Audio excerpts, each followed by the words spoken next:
কাল Bangladesh Vietnam match হ্যানয়ের হ্যাংডে স্টেডিয়ামে সন্ধ্যা 6টায় এই খেলা শুরু হবে এশিয়ান কাপ বাছাইয়ের শেষ ম্যাচের আগে, যা কিনা প্রস্তুতির সুযোগ জামাল হামজাদের সামনে। বাংলাদেশের মতো এই ম্যাচ দিয়ে এক ঝাঁক প্রবাসী ফুটবলার যুক্ত হচ্ছে ভিয়েতনাম দলে। নতুন বাংলাদেশ গড়তে এলো জুলফিকার স্টিল। জুলফিকার স্টিল, ইস্পাত দৃঢ় অঙ্গীকার।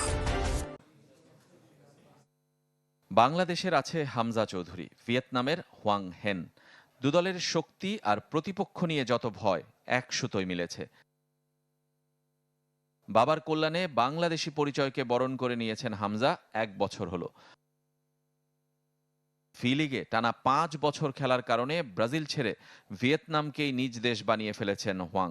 গত বছর নাগরিকত্ব পাওয়ার পর বাংলাদেশ ম্যাচ দিয়েই যাত্রা হবে শুরু। একই পথের পথিক সোয়ান সনও।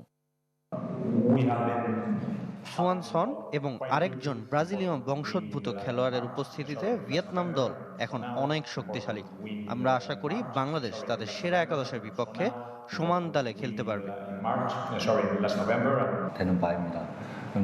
গত বছরের তুলনায় বাংলাদেশ দলে অনেক পরিবর্তন এসেছে, বিশেষ করে প্রবাসী খেলোয়াড়দের অন্তর্ভুক্তি।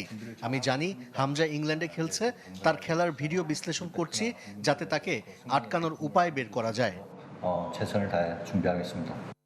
র্যাঙ্কিংয়ে 72 ধাপে গিয়ে ভিয়েতনাম দক্ষিণ পূর্ব এশিয়ার শীর্ষ শক্তি দলের স্বীকৃতি দিয়েছেন বাংলাদেশ কোচ।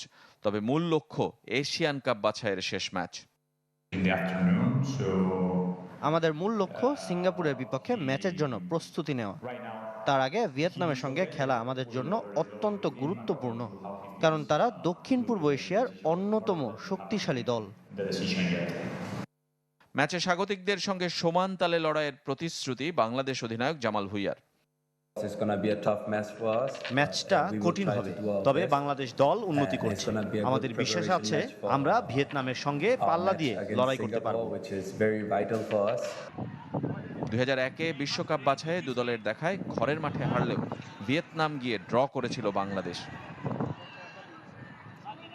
এবার স্বাধীনতা দিবসে দেশকে একটা সাফল্য উপহার দিতে পারবে তো হামজার অধীনে বদলে যাওয়া এই বাংলাদেশ। রেজওয়ানুজ্জামান, চ্যানেল 24।